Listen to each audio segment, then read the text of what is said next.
her hair. Every time somebody blames one of my glitches We're on live. Mercury for retrograde, We I are said that live. Hey guys, we got Louis Herms on last notice. He just decided to come live. Now he's got the keys to the room. He can come anytime he wants. And we got George Lewis, we got Mike Barra, we got Lisa Valentino, we got Carol Maureen in Costa Rica, and Mel Carmine. And Lewis is running for governor of California. Make sure we get the vote out. George, you said something before we started the show that Donald Trump is using a lot of leverage. I want you to get into that conversation exactly the same way and tell the audience exactly what you mean, but he definitely is using a lot of leverage. But go ahead. Well, I've been, giving it a lot of thought with the Epstein files and the timing. And of course, one can initially go to vast amounts of disappointment. But then I start thinking, I've studied Machiavelli at school, Politics and the Art of War by Sun Tzu. And I'm kind of reminding myself that the best form of currency, is the videos of the kids being abused by adults. So when you have those, that you can control people through leverage, you can control the decisions made, and I think the thing is, a lot of those people, they have been so powerful. If we take them down, if the white hats take them down too much and just put them on trial just like that, they don't then have any leverage. And in a way, it's like we're fighting some form of guerrilla warfare, some sort of art of war. So these perpetrators, we know they've committed these heinous crimes, but they have occupied the highest offices in the land. And of course, we want the justice, all of us, the people, we want the justice. But at some point, I'm realizing we just have to wait, because when one takes down the puppet, often the puppeteer is left, and one, it's a bit like when you remove one head of the Hydra to appear. So we have to be quite careful and understand this is a very surgical, strategic, long game. And the more I sense this, so the more it feels right in my body. This is the difference between vengeance and strategy. Leverage, not persecution, I think. It's the stronger of the two suits, the trump card, if you like.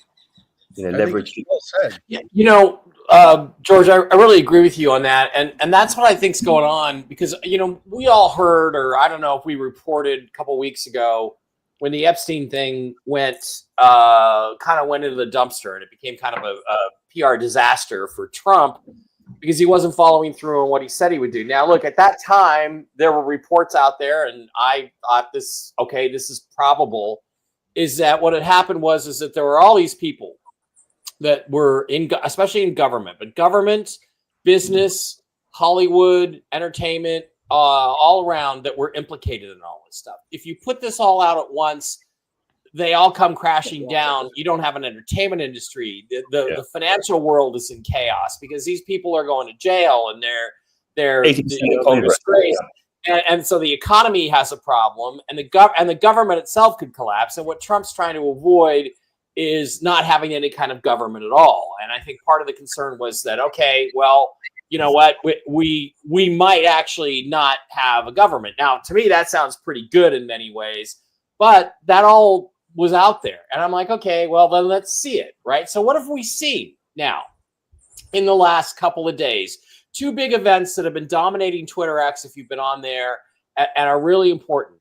Colbert gets canceled. Now, he's not going to be off the stage until May, but he gets canceled. He's an enemy of Trump. He pushed the vaccines. He's got a lot of dirt on him. And then you have this CEO of this company embarrassed as AF at the Coldplay concert, right? The whole Coldplay concert thing, which if you've been watching it, is huge. So he's forced to resign. So what I think you're seeing, what I really do think you're seeing, George, and I agree with you, is that these deals have been made. And the deals are, okay, we aren't going to expose you for this. There probably is some sort of punishment, but the first thing they have to do is the humiliation ritual, and they have to be kicked. I have to leave the world stage. Now, I think the next guy, I got to be honest, there's two people that I think are coming up next. Keir Starmer of Britain, the Prime Minister of Britain, I believe, is one of the guys who's going to be exposed for something, and he's going to go And he's close. He's close already. He's close to being exposed because they're already saying he's gay now. They're already talking he's gay, and he's an Israeli. He's an insider from Israel. He's an Israeli. He's a PEDO. I don't know if we can say PEDO on the air. Be very careful with your language here, because we're on YouTube, guys. Yeah. Okay, so he's that, but I don't think he's necessarily going to be exposed for the heinous Epstein level stuff. I think he's going to be exposed for something else.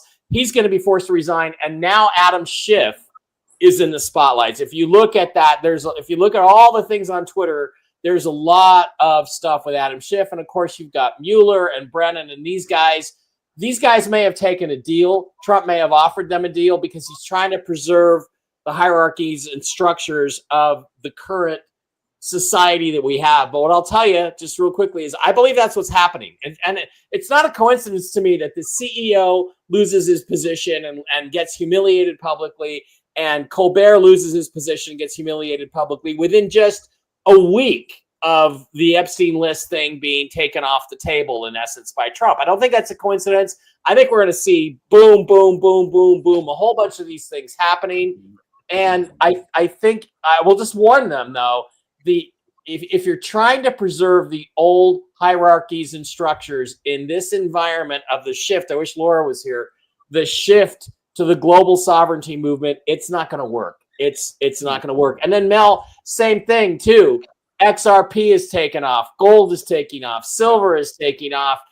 I think we're on the brink of some real big changes. And this stuff, these people are going to leave the stage. And if I can just add one other thing, because I always want to bring in the cosmological aspect, because otherwise it won't be witnessed.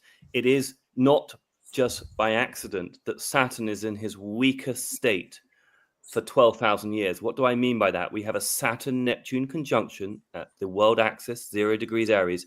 Last time that happened was 12,000 years ago. Saturn, when the pandemic was rolled out in 2020, we had a Saturn in his sign of Capricorn, the Baphomet, if you like, conjunct Pluto, conjunct Jupiter. People who don't understand astrology, that's okay, but it's real, and symbolism will be their downfall. Symbols have always been used. The City of London, the Vatican, the DC, the city-states, they've all used the Masonic lodges. They've all used this technology. Yep. My job, humble job, is to get we the people to understand that it's real, and let's activate it, because then we can. And I wrote a whole book, George, in 2010 called The Choice, about how astrology, the positions of the planets and the alignments of the solar system with the center of the galaxy in 2012 and all that stuff shifts human consciousness. And I've been watching it evolve since December 21st, 2012. And the biggest kick in the gonads to the establishment was Donald Trump. I mean, I'm PO'd at myself that I didn't see. I said, you're going to see weird things. You're going to see aliens all over the place. We had Miami. You're going to see aliens and stuff are going to start showing up. Weird things are going to happen. You're going to see people you never thought become president. But I didn't say Donald Trump. I wish if I had, I'd be the most famous guy on earth right now. But you're right, because I proved the science behind it. I went all through these different experiments and things that are too deep to get into right now. But if you go to that book, George, and I'll have to send it to you sometime. Some of your addresses. I would love to look at it. And the lectures I did after that promoting it. I'm just going to tell you that the consciousness of humanity is shifted by the alignments of the planets, and they affect us with something called angular momentum, which is spin energy, which actually radiates through everything, through the hyperdimensional ether. Like every thought you've ever had is an electromagnetic wave that can be affected by this stuff. So what's is Saturn, for example, because it's so weak, and Saturn rules the old power structures. Even if Donald Trump doesn't succeed, which we know he's going to, it will still succeed, because the cosmology always gives us a sense of the trajectory. And Saturn is the symbol of the bad guys. It's the symbol of the bad guys over and over again. There we go. That's coming.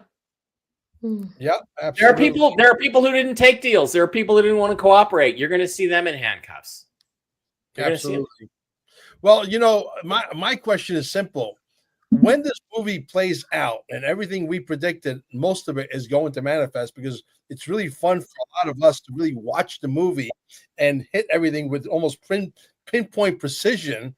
When this movie is over, we're going to have what's called a lot of time on our hands, and we're going to get to at least enjoy life. But I say still be vigilant and never take your eye off of what could pop up. Does that make sense? Yep. Lewis, tell us about what's going on with your campaign. I know I've been seeing you on Jayco and with a bunch of guys out there. I've been trying to peek in to try to get some information on you in regards to your campaign. Fill us in. We got to get rid of the nuisance in California. He is a nuisance. He's a criminal, and he needs to get the hell out of there.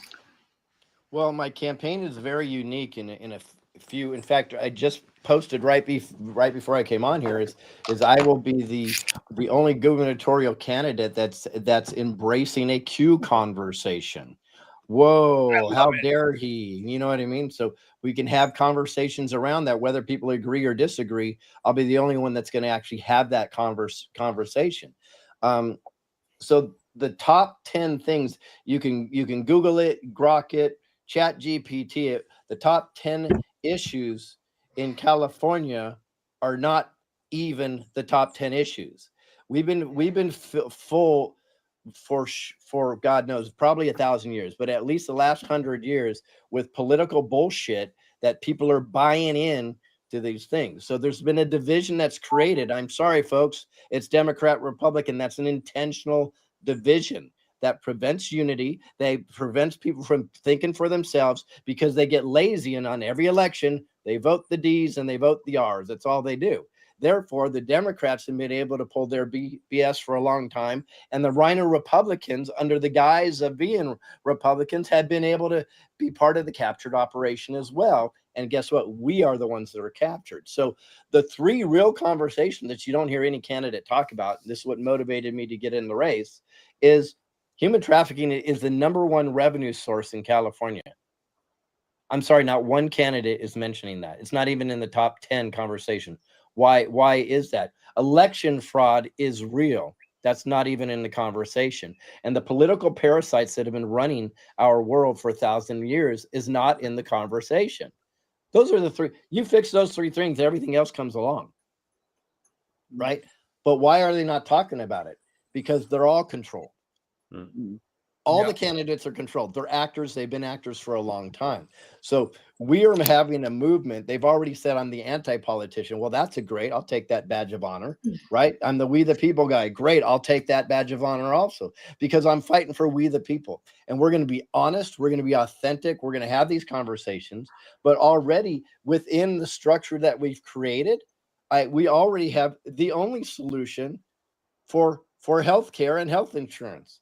Well, how is it that a guy that just jumped in the race is the only candidate that already has a solution for that, right? Because I flew in to a state. I had several conversations. I'm supposed to be in DC tomorrow, but I'm so under the weather. I'm sending somebody by my proxy, but we're having these conversations. We have Maha on steroids. It's nothing they've ever seen before, but it's legit. Literally, we have legitimate programs that are in place right now that have 3,500% better cure rate on cancer than the top oncologist in the country. Done. It's over. We have it, right? We're going to implement it. We already have a health insurance plan that it's 50% off what everybody else is paying. But guess what? You're able to use a naturopath. Oh my Lord, are you kidding me? How dare you don't use a standard allopathic way, right? You're going to be able to use frequency. Staying alive. Yeah. Please send them to Staying Alive with the insurance policy. I love it. Well, we'll talk about it for sure. And that's the whole thing. In all these sectors, even the energy sector, we have a way to reduce your energy cost by 80% and move us to zero point energy, which is real, which people refuse to talk about. This is what our campaign's all about. So this is a we the people thing. And we're gonna get so much momentum that they will not know how to stop it, because this is not about me.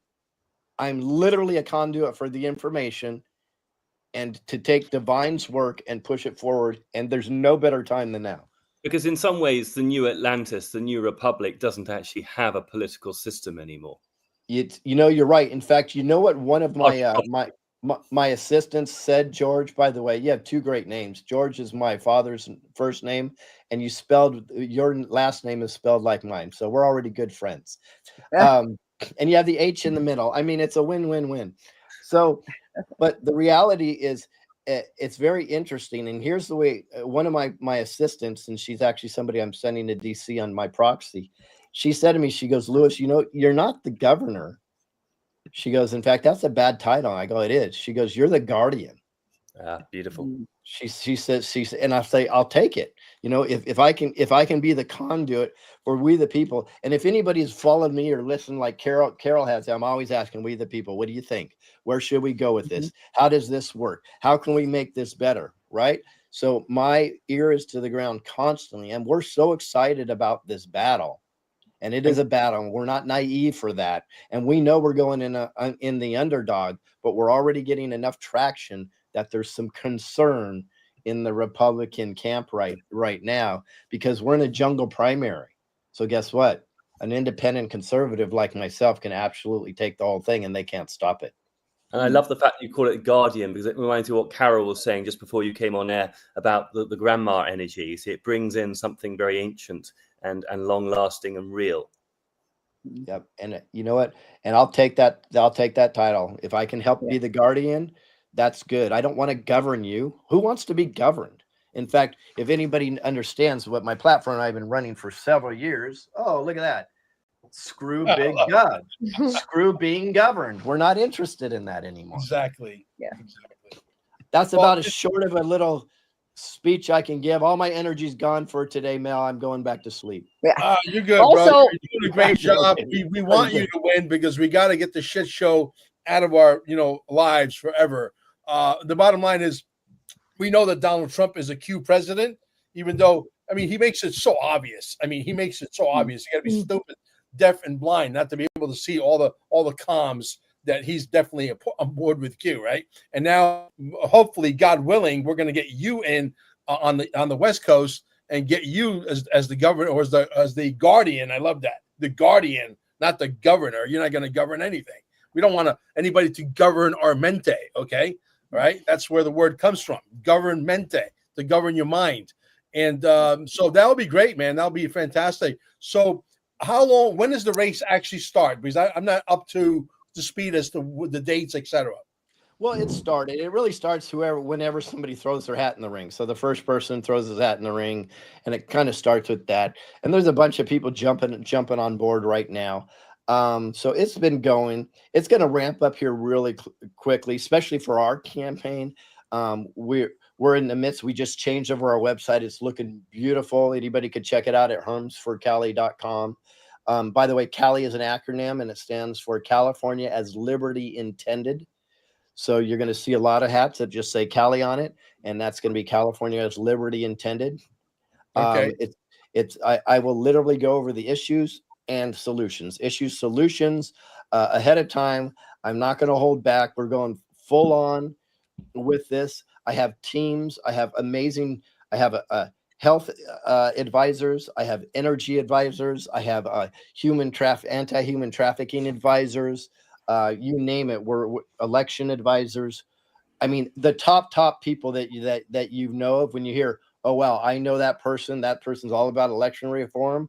Those people are in there. The top medical. I have the OG of medical that's on my health advisory board.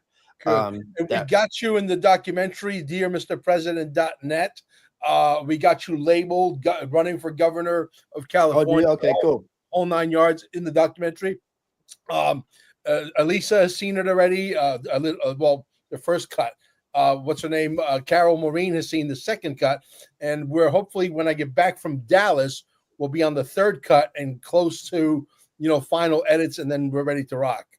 Well, what's important about that documentary is suppression is real. And yes. I don't think there's a better example about that of what they've done to me. So are y'all familiar with the Southern Poverty Law Center? Yes. Mm-hmm. Okay, the Southern Poverty Law Center is the largest organization that has a $500 million bank account to suppress Patriot information.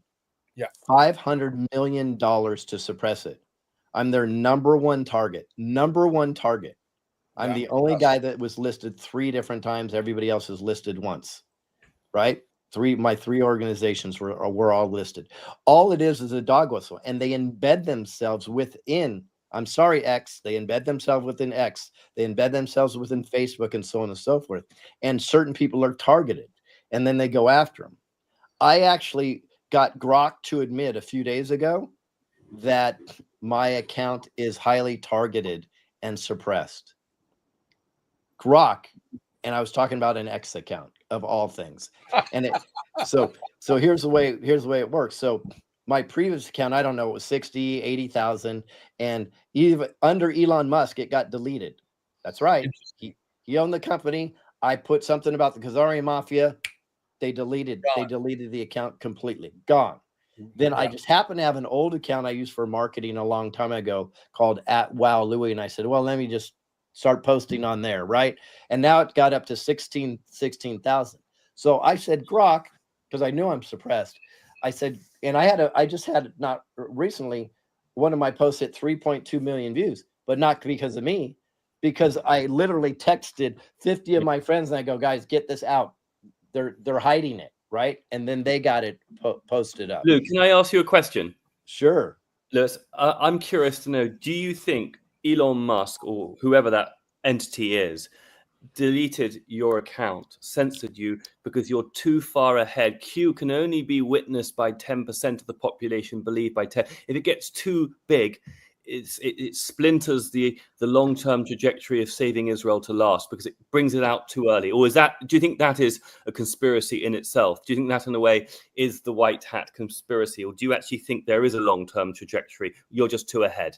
I've been told many times, and I believe my wife believes that to be true. Yep, she's over here saying, yep, that it's the good guys that are suppressing me because I'm too far. Well, and I'm also the guy that created the narrative on the Trojan horse, Israel's Trojan horse, that Trump, and in fact, I can explain that. I don't want to take up your time. So later in the program here, I'll explain what Israel's Trojan horse is, and it will detail exactly what Trump is doing right now. Can you not do that now? It's so important. I can. I don't want to take Elisa's time up though, but I was just going to agree that I believe that there's more to it than we can see, and that I agree with what your wife believes because it's sort of obvious. And so if they're trying to play out this movie now, that doesn't negate all the things that have been going on, but with censorship.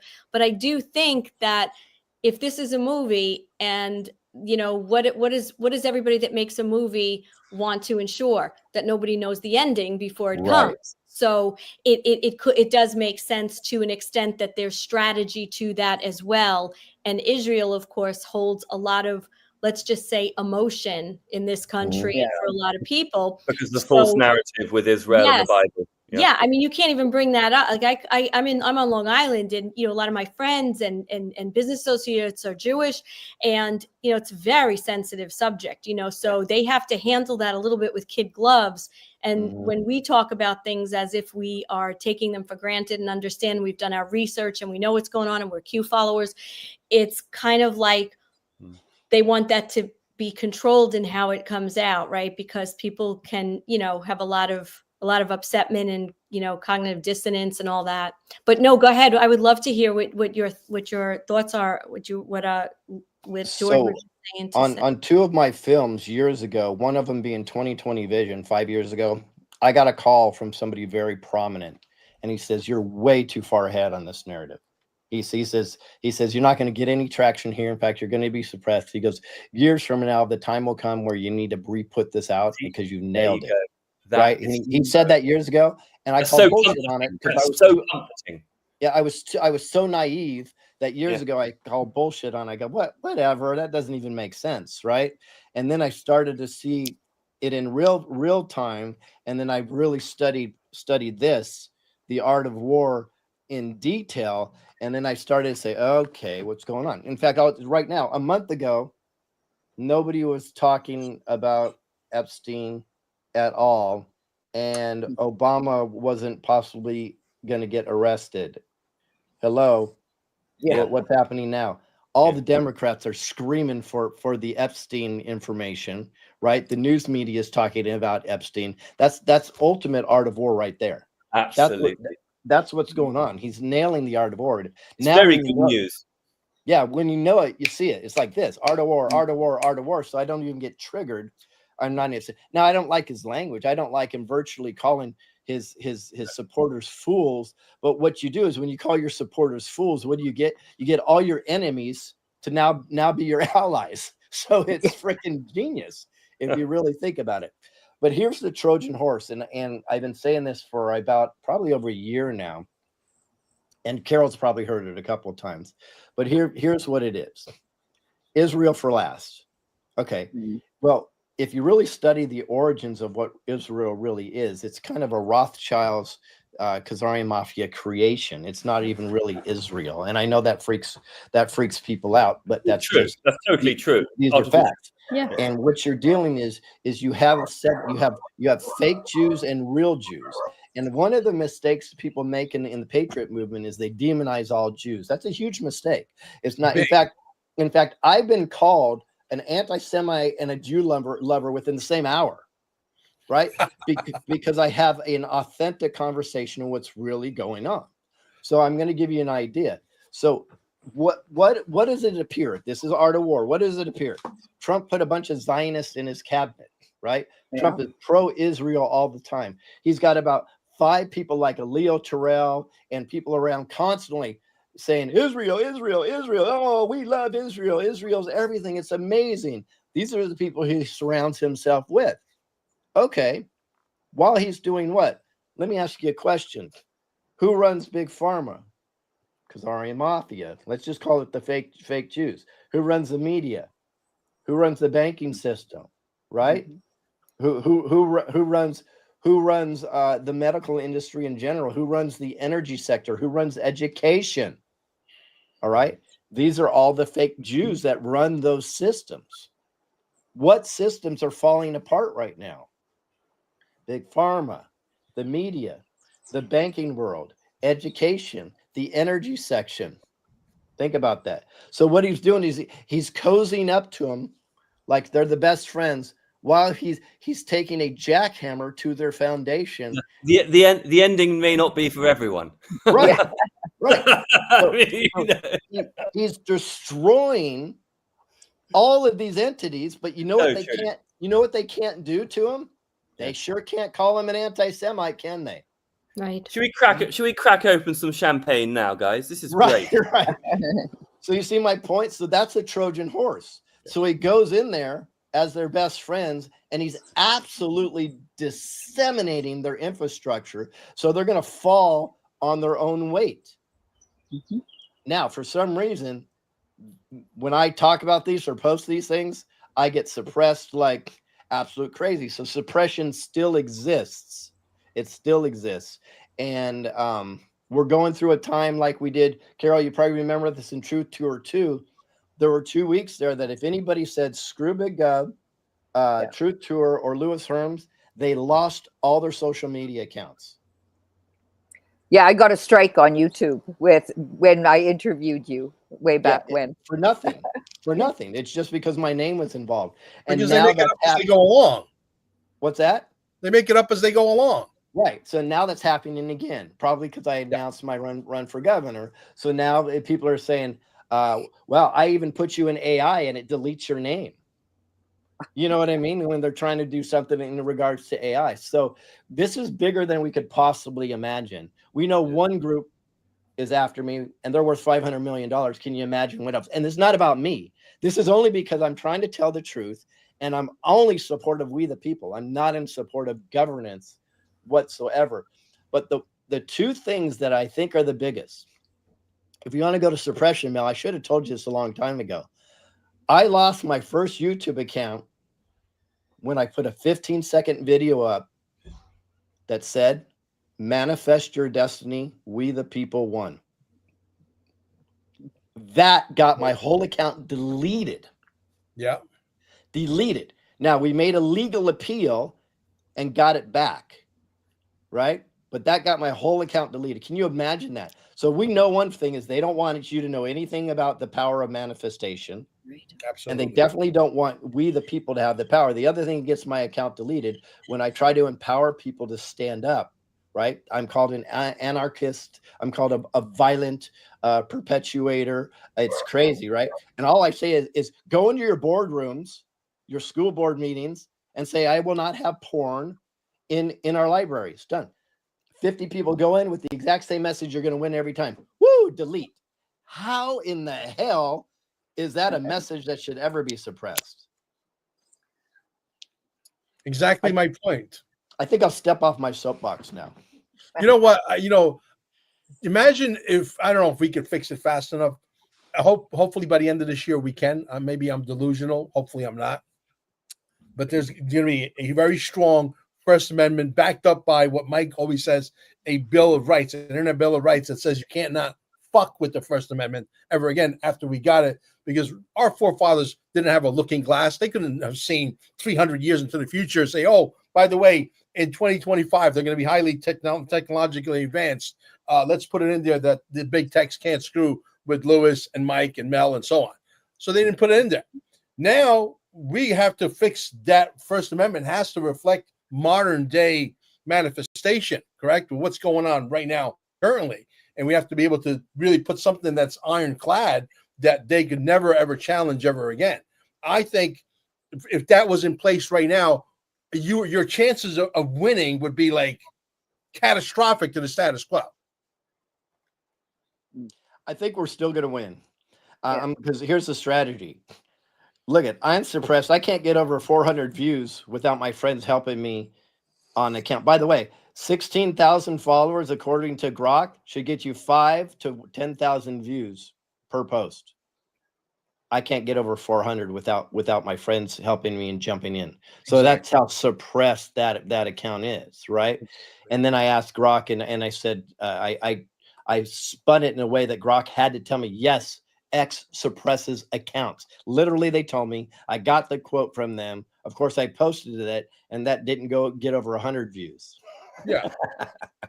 I'm sure that's an accident, right? Yeah. So the key here is not me. The key is we. Yeah. And if this is not about making me governor, it's about making we governor. And so it's going to be everybody else except me putting out this information. That's what it's going to take. It's going to take the whole nation putting out the information. So if I post something and they get a hold of it, or we have a network that they can grab it from, and then everybody repost it, the information is going to get out there. And it's going to be that momentum that's going to push us into the governor's mansion in California. And it's going to prove something. It's going to prove what I've been trying to scream at the top of my lungs, is we the people are the plan. Trust the plan. It was never about sitting on a couch, wearing your froggy mask and eating popcorn. It wasn't. In fact, I can tell you, it says, I believe it's 42 times it says trust the plan, and it says the people 147 times in the drops. It's the people. It's always been the people. You know what I mean? That yes, you have the Q operation doing what they do. Let them do what they do. But I can tell you, on January 20th, 2017, in front of a military contingent, President Trump didn't say, I gave it back to Q. I didn't give it back to frogs. He said, I gave it back to we the people. Exactly. We just didn't pick the ball up and run with it. I did. Well, some of us did. Yeah. We as a whole. We as a whole have not. We as a collective. Now, we as a collective need to pick the ball up and run with it. Can you imagine if we win California? They're done. They're done. That's the prize. If we win California, that's a model that every other state can do, and they're done. The cabal is absolutely done at that moment. Well, hopefully they try to do it in New York, because New York is so awful in every possible sense of the word. Well, we can't be under an illusion too that we're under fair elections. You guys are more conservative than you are liberal in New York. People just won't believe it until they see a free and fair election. Right. Right. And everybody, and the other thing that frustrates me too is that New York as a whole is judged by Manhattan. What people don't understand is that there are 4 other New York City boroughs that are filled with conservatives and, people that are not into the liberal agenda. And then you have Long Island, which is probably a little split, but then you have the entire New York State, and people just assume Manhattan represents, it's mostly transplants, for the most part in New York City anyway. They're not even native New Yorkers. So it's kind of a frustrating situation. I mean, Staten Island is completely conservative, large Completely. parts. I live on the Upper East Side, which is probably, with the Upper West Side, the last bastion of crony liberalism. Yeah. Yeah. Yeah, it's unbelievable. So hey, if you'd like to stick around, Lewis, you can. I want to show a couple of videos that coincide with this, new financial facelift that we're about to get. And I would love to see if you have any comments on it. But I think some of the videos that I'm about to show are going to flabbergast not only our audience, but also our panel. So I let's have, go I have ahead. a few more minutes. Let's see how long they last. Sure. Regardless, I appreciate the invite, guys. And this was fairly spontaneous for me because I've been under the weather. But I love the work that you do, Mel and Carol. I have so much love for you for sure, and you're such a huge supporter. And great to meet Elisa and George and Mike with your great information as well. Lovely to meet you too. Great. God bless. Good luck. Let's go ahead and play the first one. I'm going to blow it up screen size. Can you guys see this? Yep. Okay, here we go. This is the video, by the way, Elisa, that I put in your Telegram channel earlier that I was bragging about. Sometimes you got to go in the past to predict the future, and that's exactly what this is. XRP news in a flash. Brad Garlinghouse, CEO of Ripple, was missing at the Genius Act signing, but others noticed that him and the director of the IMF was also missing that day. This is speculation and a rumor, so don't quote me on this, because this has been causing a lot of speculation with other people as well, that they may have met in private. For those who forgot, watch this. You want to take one? Go for it. The first one's for you. IMF. Do you see IMF holding crypto assets in the future? I did not put that up there. Remember, I'm from the legal department. I'm supposed to be very conservative about these things. I don't want to go into great details about Maybe I should take what the IMF is going to do. I think we look, stunned Ross into silence with that one. For that to happen, okay, under the current legal framework, some country would have to use a crypto asset as its currency. The US government would have to use crypto as its currency. Just remember, guys, it's all falling into place. JP Morgan adds $1 million fees paywall on what was previously free customer data access for fintech companies like PayPal and Venmo. I'm not sure how this will affect customer fees on PayPal or Venmo, but it does seem like BlackRock is finally showing signs that fintech and DeFi is competition. Swift transactions dropped 15%, ironically, the same time that XRP was surging in activity. What do you guys think of that one? The CMC altcoin index is at 49 out of 100, which means only 49% of the top 100 altcoins are currently beating Bitcoin in the market. Once we hit 75%, that's officially considered altcoin season. But it doesn't mean we still can't get gains in the meantime. Japan's A+ credit card now lets you convert reward points into crypto, like XRP, Bitcoin, and Ethereum. Hey, look, Tether is going to come to the US and become compliant with the Genius Act. Wait, hold on. No, they are creating a whole new stablecoin to comply with the Genius Act. They're not using USDT. So the USDT, or Tether, which is registered in the British Virgin Islands, still can't comply with MiCA regulations and the Genius Act. And for those who know, there is a lot of other scammy companies also registered in the Virgin Islands. Those who know. Wealth, love, and authenticity to you all. What do you think about that? You know, I find it very fascinating because the moment Uranus moved into Gemini on July 7th, Bitcoin hit an all-time high. And people say, oh, that's coincidence. I mean, you know, it's the last time Uranus was in Gemini was in 1941, you know, and that was an entry point to the Second World War for the United States. But the point is, it's so exciting because many of us on this panel have been waiting for this for a long time. I mean, I've had senses about XRP now for nearly a Saturn square, 7 years, and it's now finally coming. And I think it's for me, it's very confirming. Yeah, I mean, you can't make that up. You know, I'm sure a lot of you guys on the panel here are old enough to remember the commercial, I should have had a VO. Okay? I mean, that's what it reminds me of. I mean, like, it's right in your face. I mean, this legislation that they're writing, it is etched in stone that XRP is going to be the one. You have to be blind, deaf, and triple stupid not to be able to see it. The other thing, if you look at the logos, I do symbols. If you look at Twitter becoming X, you look at XRP and XLM, there is a commonality with SpaceX, space program, and the logos. It just, to me, it all adds up. Yeah. What do you think, Lewis? What do you think of that? That's an old clip. That clip of him sitting on stage has got to be about 7 or 8 years old. I mean, I was new into this market. My space. favorite part is how uncomfortable they are with the conversation. Right. that was excuse me. Sorry about that. That was the most telling thing that I could see, is how comfortable they are. Means it's real, right? The question really is, how is it all going to be managed? Because as Mel, you know, I've learned more about crypto from you than most, because I don't study crypto much. In fact, I was just telling my wife I lost some XRP. I don't know where the hell it is. I have to try to figure out how to find it. And the one thing I can't stand about crypto is that, like, if you were to lose your money in a bank, you can at least go in with your social security number and your ID and say, hey, I actually have a bank account. Can I get my money back? But if you're irresponsible or something happens, you lose your money in crypto, it's gone forever. That's my part I hate. Now, all the other stuff is pretty awesome, right? Yeah.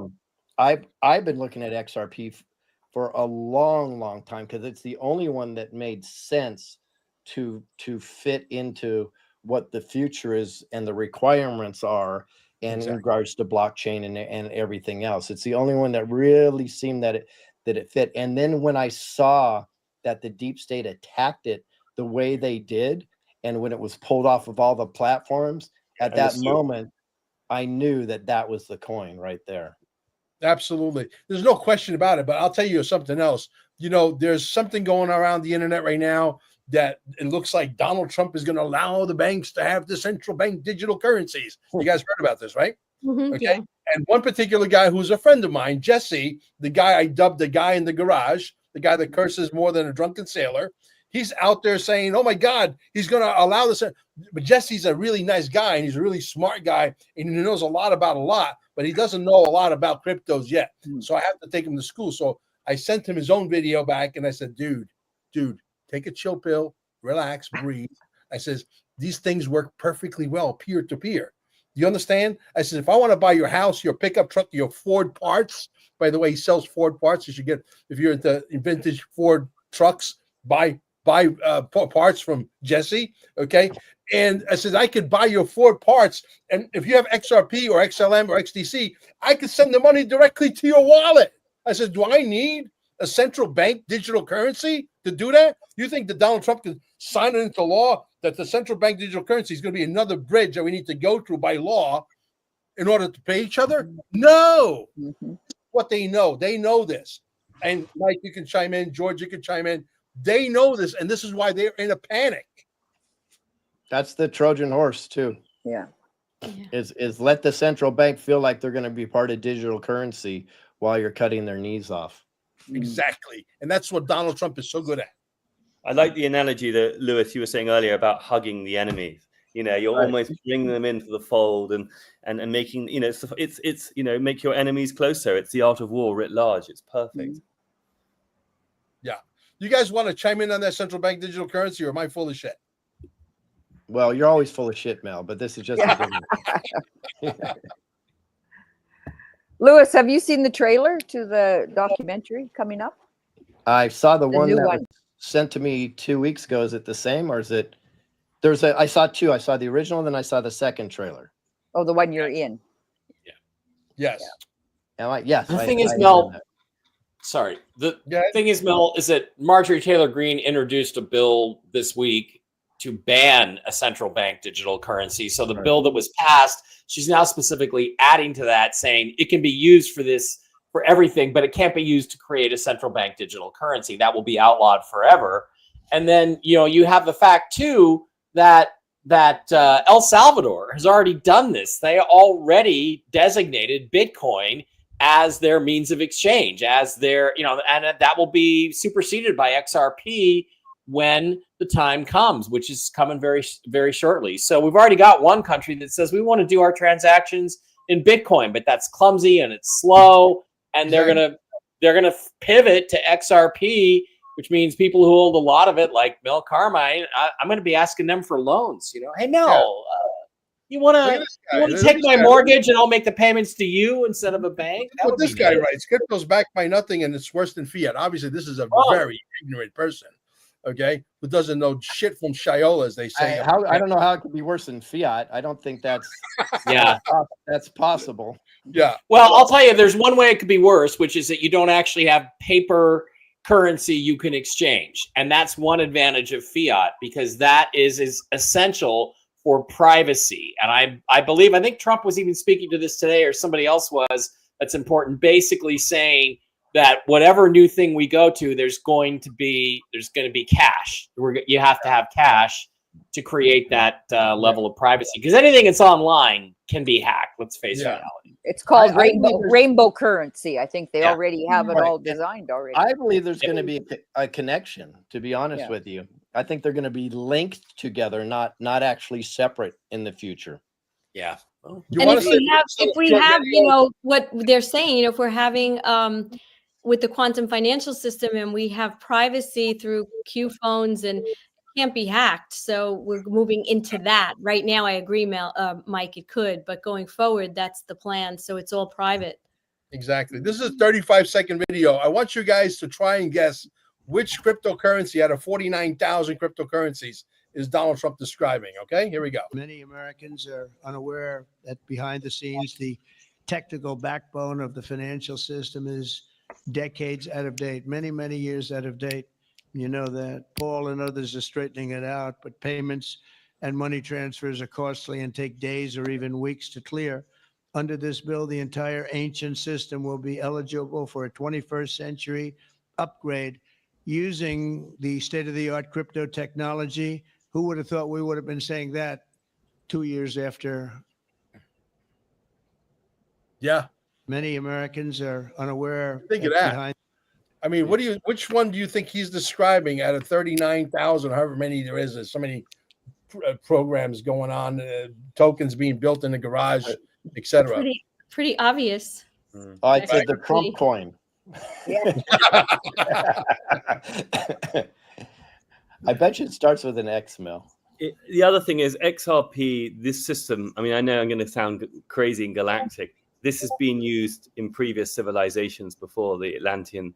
The future proves past. We're going forward to an ancient quantum system. Well, isn't that what we just, Lewis, George and I were just on a podcast together, and that was a big part of what we were talking about, remembering what the past is and going back to the technologies that were suppressed and we were told never existed. And so you're right, future proves past. And people have got to also remember again Trump's name and think of Ingersoll Lockwood and time travel and John Trump and Tesla. If you start looking at it through that, just very calmly, and allow your right brain, your left hemisphere of your body, which is the imaginative, the Neptunian, to actually be activated, and the pineal gland to actually be turned on again, you start to see a much bigger quantum system, which is to do with consciousness. Yeah, 100%. In fact, I talk about that often, which is going to be a very interesting conversation on the campaign, because I talk about how our consciousness, our memories, and our resonance has been completely suppressed, which is, I actually say it's the pineal gland, the pituitary system, and which coincide. That's the milk and the honey. Yeah. In my opinion. So I think it's very important that we have these conversations, because people don't understand that we've been intentionally suppressed. How do they do that? They do that with bread and circus. They do that with chemicals in our food and in our water and in our air. Believe it or not, they do it with marketing messages. When we have to assimilate 20,000 marketing messages, everything around us, at all time, it actually helps suppress and calcify our pineal gland, because it's so busy trying to figure things out, right? This is why it's so important for us to be as healthy as possible and clarify the pineal gland. And I do a really bad job at it sometimes, and sometimes I do a good job. So I have to But be also authentic. telling, is from a simple perspective, there are four major parts. We need to move the glyphosate out, but we've also got to, everyone, Tom, Dick, and Sally have got to understand that it's also the chlorine and the fluoride and also the 5G. Those are the four components that block the pineal gland and affect the pituitary gland. Wait until they find out about deuterium. Yeah. Yes. Yeah. And what I love what- I did a movie on deuterium, and people, and that, I guess that was supposed to be way ahead of its time. Also, that's going to blow people away. And Bal, No, the about barium, deuterium, there's no filter that can actually reverse it. yes, and barium and barium and aluminum, or aluminium as we say in Britain, that's Bal. That's right. Yeah.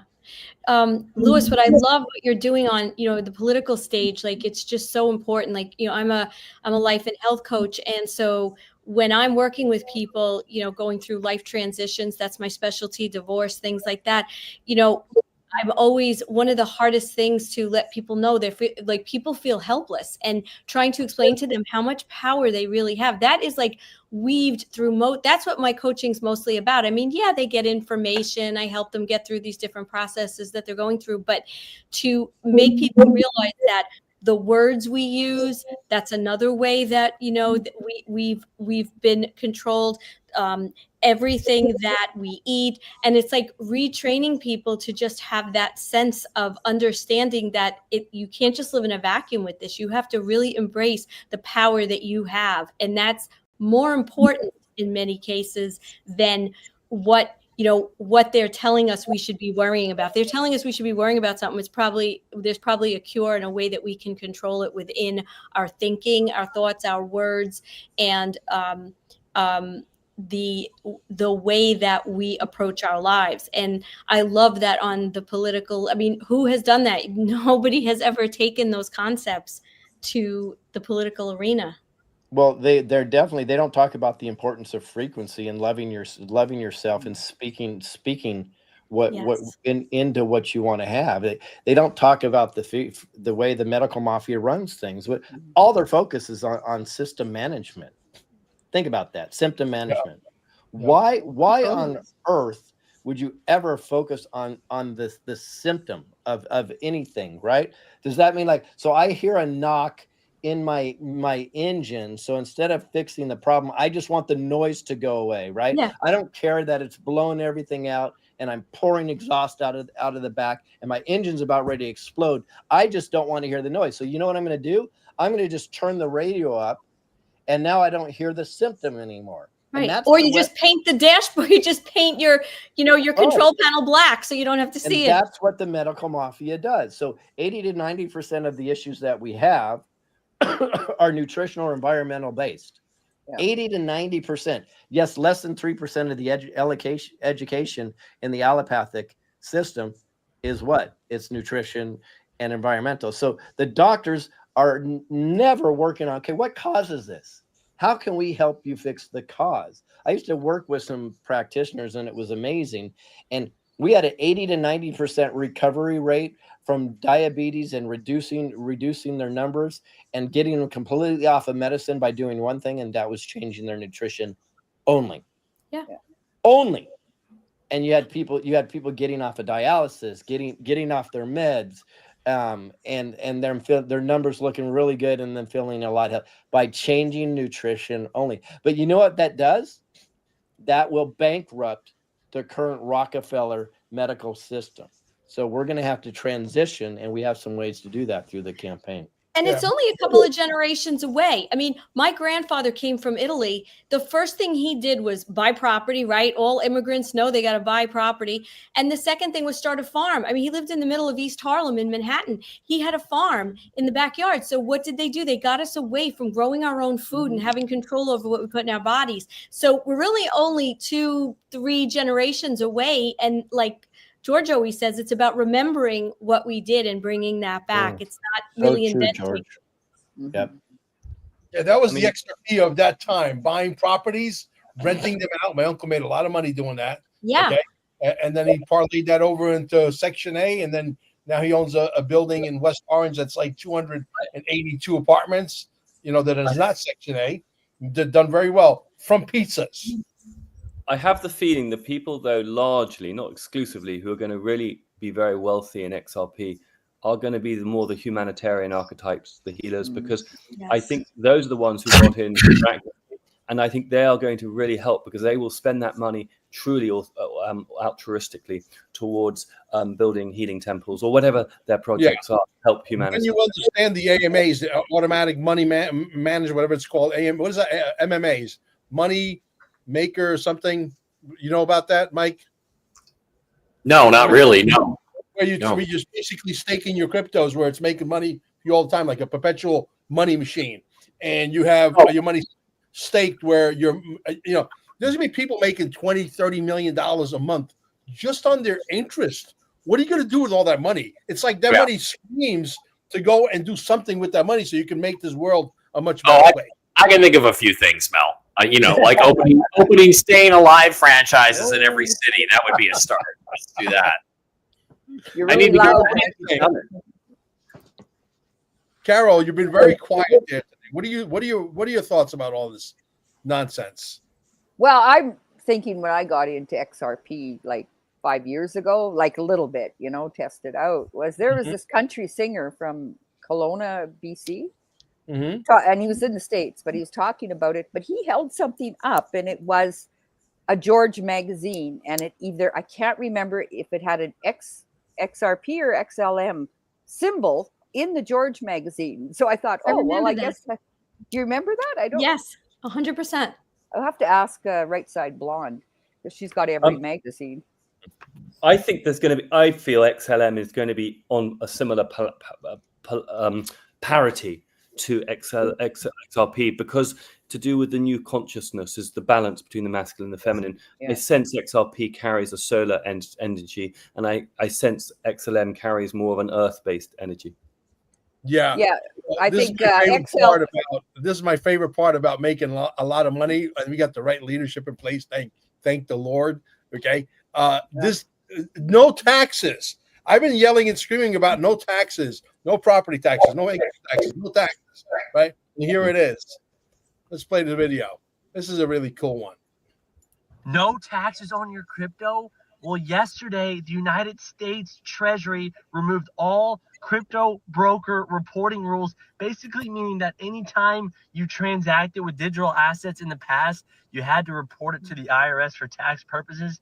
That is no longer the case. The United States Treasury removed this. So that means really no taxes on crypto. That is some of the most bullish news ever. Let's go. Shout out the U.S. Treasury. The news just keeps on getting better and better. It depends on which news channel you want to listen to. The news channel I listen to, the future, as Patrick Bet David says, looks extremely bright. I'll see you, Mel. Gotta go. See you guys. Appreciate it. Before I forget, Louis, remind me, I want to introduce you to Gary Frenchie. I know you know he is. Next News Network. He's huge. He should be 10 times bigger. I'm pretty sure I can get you on his channel to get some exposure for you. So send me a text message. Gary Frenchie. All right. Thanks, guys. Yep. Take care. Feel better. Hi, Louis. Okay, we are down to 4, I believe, right? We're going to be down to 4. Bingo. Yeah. Now it's really the forecast, But anyway, wasn't that awesome? No taxes on crypto. I mean, even if you make money on VeChain, which is a Chinese project, which I believe VeChain went to $7.02 on the last bull run. VeChain was bigger than XRP.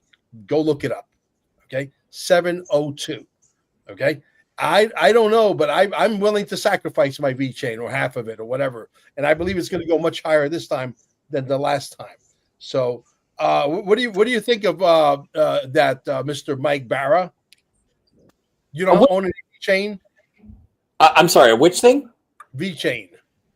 Oh, I'm clueless about it. I'm sorry, I don't know. I don't know much. VeChain is a project that authenticates products and makes sure that they are completely authentic. So if you're buying something that's a really valuable thing, it absolutely authenticates it. And that's good. I mean, I thought we were talking about taxes here, but okay. I think look, the thing is, I think that's a great idea, especially for antiquities and things like that we give value to, antiques, these kinds of things. It'd be great. And the thing people don't get is in the new system, you're going to be able to transfer all those kinds of things. Like, again, if I want to give, if I want to give Elisa my antique Hecklefish first edition from the Y Files, I can just send it to her over the blockchain with XRP, and then she becomes the owner, and I drop it in the mail, and it's hers. So we don't need any money. We don't need any banks. I think that when you're doing that, when you're exchanging, exchanging more than just money. I mean, you're exchanging actual commodities, physical assets. You have to have that authenticity. So I'm fine with that. Absolutely. And here we got the president's son, which I believe will be our next president. If I have anything to do with it, I'm going to push for this guy. He's the most qualified guy. And listen to what the volume on this one is not that high. So just let's be quiet so the audience can hear. And you might want to crank up the volume on your end so that you can hear the whole thing. Perfect. Here we go. This is insane. Donald Trump's own son says that no longer are banks needed. Listen to this. What is it that JP Morgan Chase does? That DeFi, that blockchain can do better, cheaper, more efficiently, more transparently.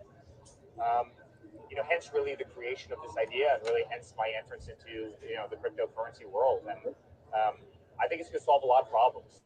The SWIFT system in this country is absolutely broken. Every week, I'm waiting for a wire transfer to come in at 4 o'clock on a Friday afternoon, or trying to send one out. It's slow, it's lethargic. It doesn't make any sense. You look at what digital currency can do. You look what a digital currency backed by the US dollar, backed by US treasuries, that can be sent anywhere on earth instantaneously, 24 hours a day, 7 days a week, can do. It's going to revolutionize finance. And gee, I wonder what he's talking about. I think he's talking about XRP too. Yeah. I think it's safe to say that the Trump family is all on board with XRP. Very safe. And I'm going to show one more video here. And I think you'll understand why I resonate with this, because I totally agree with this. And I'm sure maybe, Mike, you will too. Let's see here. Let's exit that one. And let's add another one. Share screen. And this probably depicts exactly how Mel Carmine ticks, at least on his level that he's explaining in this short video.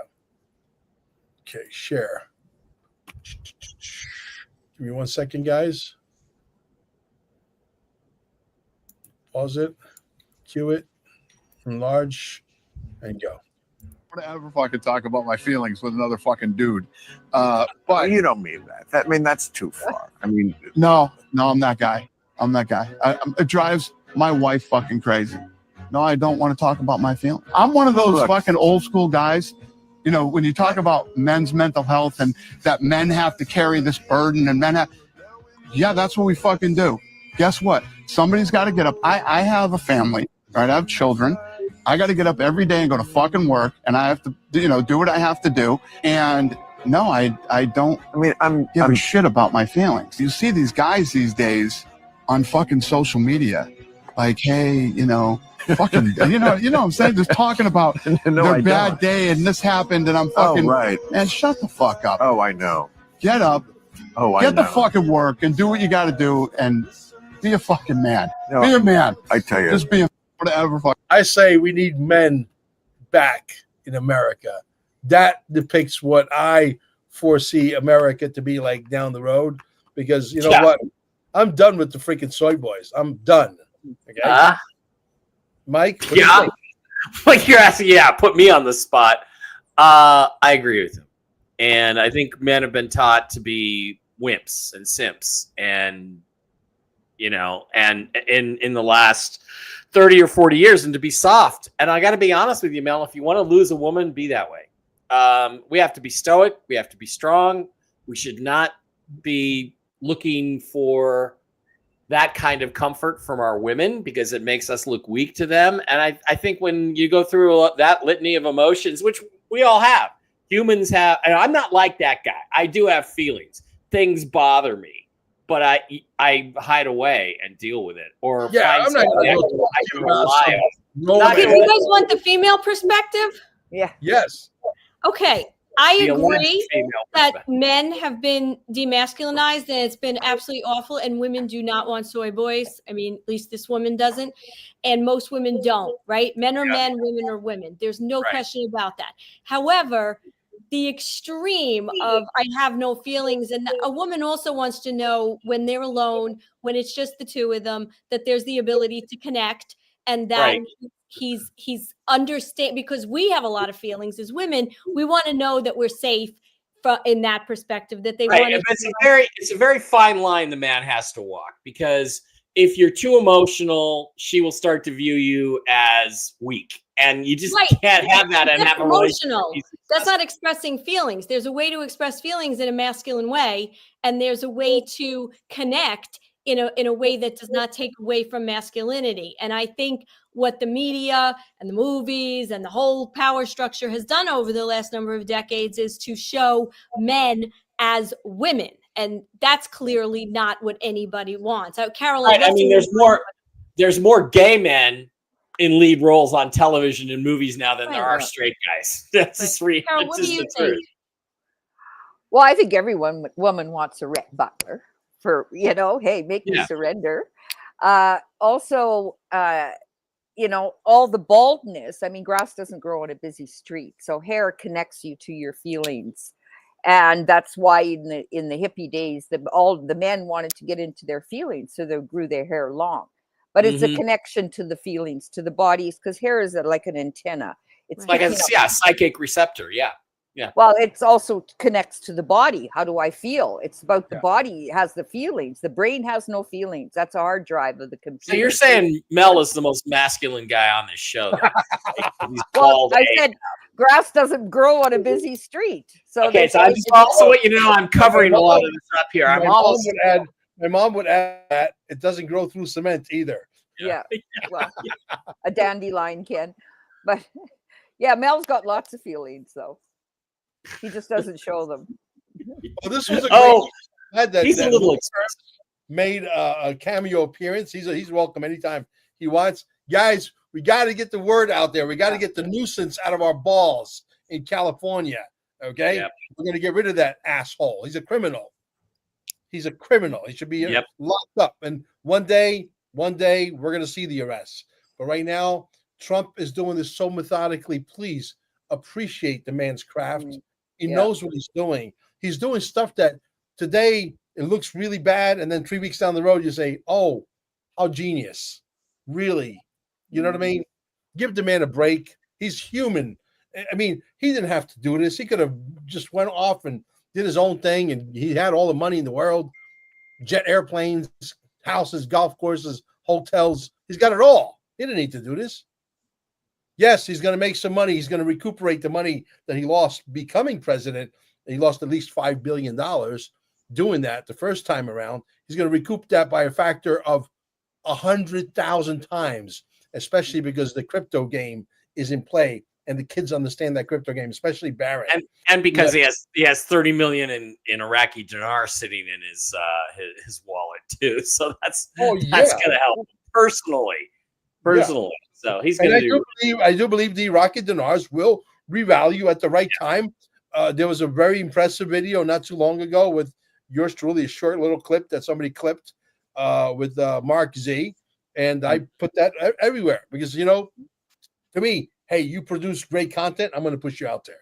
I'm not going to hold you. You know what I mean? There you go. It was great. It was. And listen, when the IMF is talking about Iraqi dinars, and that clip made a lot of sense. It's still in my Telegram group somewhere, I'm sure, and it's probably buried by now. But I'll probably recirculate that because it was really good news. But is it going to happen tomorrow, Mike? No, it's going to happen when it's supposed to. I hear by Tuesday, so it may very well happen. Here we go again. Come on with that. One of these days, Mel, we're going to be on this show, and an hour after we're off. I would love to celebrate that with you. Believe me, I would love to celebrate that with you because just that alone, for example, just currency, I could wait for as long as they want with the the rest of it. Well, I think, Mel, what's going to happen is everything's going to happen at once, like within an hour of itself. XRP is going to be unleashed. It's going to take off gold, silver, and then the currencies are all going to happen kind of at once. So I'd like to be able to say, oh, great. Now I can go buy $1 million worth of XRP from Mel. I'll go buy it from Mel. Right. But I don't think it's going to happen that way. I think when the reset happens, it's going to be boom. It's going to be the whole thing, and it's going to be exciting. Absolutely. Mel, you going to show the trailer again? Yeah, let's do that one more time. Yeah, I know want to say tonight Mel is going to be on the Time Is Now podcast at 8:15 Eastern time. I know Right. Dina's just texting me. What's the handle? I wanted to tag him. Let me pause that. And I can never get it queued up properly on Rumble. Rumble's got so many defects. Okay, here we go. Screen share. Can you guys see it? Yep.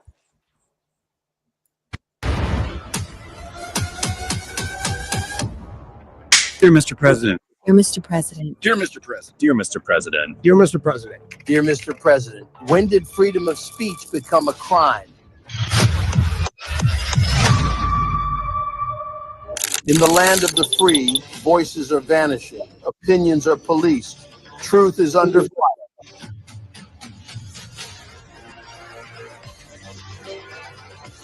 They say it's about safety, I say it's about silence. Who's watching the watch? Who's filtering your? Who benefits from your silence? From the classroom to the newsroom, from Silicon Valley to Washington, D.C. Who decides what you can say? Censorship. Censorship. Censorship. The censorship. Censorship. It's a much bigger threat to democracy than anything that we've seen in this country in the last 4 years, in the last 40 years. Our First Amendment is under assault, not just by big tech, but by government agencies. Voices are being silenced. A world without censorship would mean we can freely expose the elections and, of course, child trafficking. I believe the American spirit would kick in if they had access to the real information. We've had channels taken down from nearly every form of social media. We knew when you uttered the term fake news that you were up to something different. We're honored to contribute to this documentary on censorship.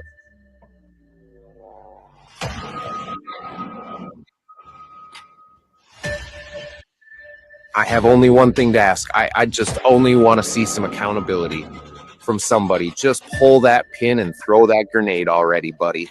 That's all every American wants to see, is just some accountability for the crimes against us all. Thank you, sir. And long live the Republic.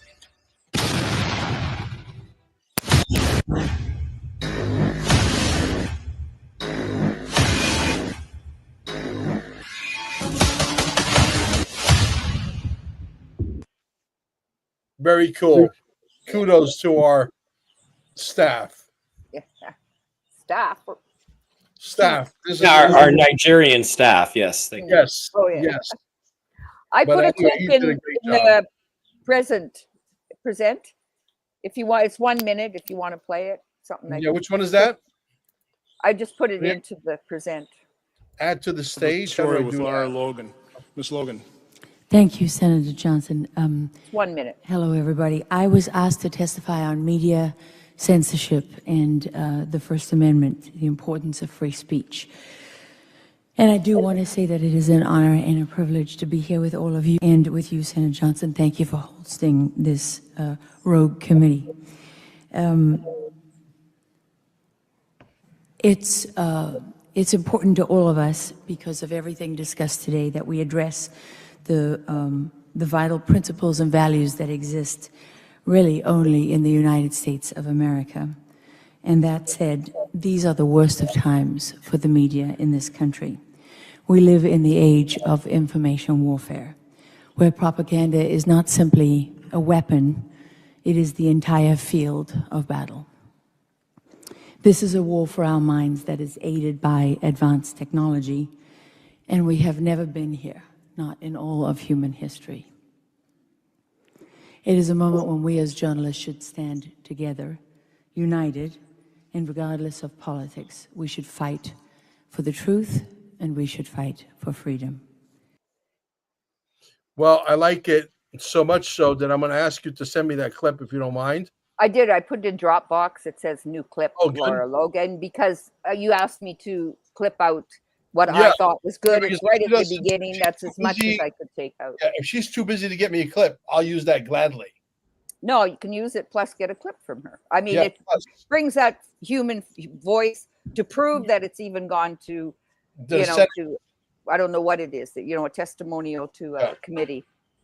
Yeah. But that's from February 2024. And Del Bigtree was in there. And so was the other one Lena? Forget her last name. She was sitting in the back, the blonde. I think Gotcha. it's Lena. She was at Durrell, Trump Durrell. Right. Absolutely. I know Looked Leon. like her anyways. Yeah. So anyway, guys, we're going to wrap up the show. Don't forget, okay, if you want to buy a large sum of XRP, some of you are going to go into the future 2 years from now, and you're going to say, oh my God, Mel was trying to sell us XRP at $3.50, and we didn't jump on it. And now it's 1,000, 5,000. Now it's By the way, 10,000.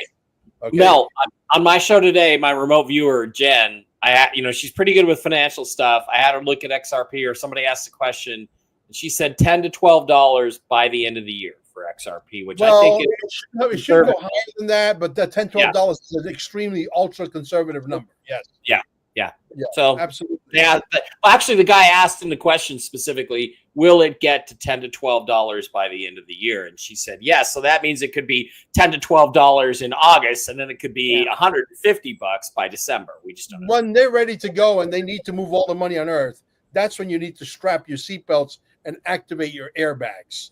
Then you'll know it's really go time. But we can get you as much XRP as you want. The minimum, I'll stress that word, the minimum is 10,000. There is no maximum, okay? And you can basically send me a text message, 786-704-8817, 786-704-8817. That number also works for gold and silver, carminesgold.com. And we can get you also as much as you want, and you should have, because silver is not complicated. You don't need to learn a wallet. You only need to store it and have a couple of these shotguns, right? Other than that, just buy it and wait until the time comes. But I believe under Trump, you'll see silver surge to much, much bigger numbers than what they are right now. So that's the poor man's XRP, if you will, or the guy that doesn't want to break his brain trying to learn wallets and all that fancy stuff. And also stayingalive.com, alive with 2 E's. It's right there. You'll see it on the screen. But if you ever come down to Cape Canaveral, or you know somebody in Brevard County or Florida that is sick, the energy that we provide allows the body to heal the body. And you can always call our staff, and they'll be able to answer any questions you want at stayingalive.com with 2 E's. Thank you, guys, and we'll catch you in the next one. Elisa, thank you, Mike. If the RV happens, you're getting a call from me on the XRP and the silver and gold. I'm telling you. Oh, absolutely. I want it to all happen too. Believe me. Take care, guys. Bye-bye.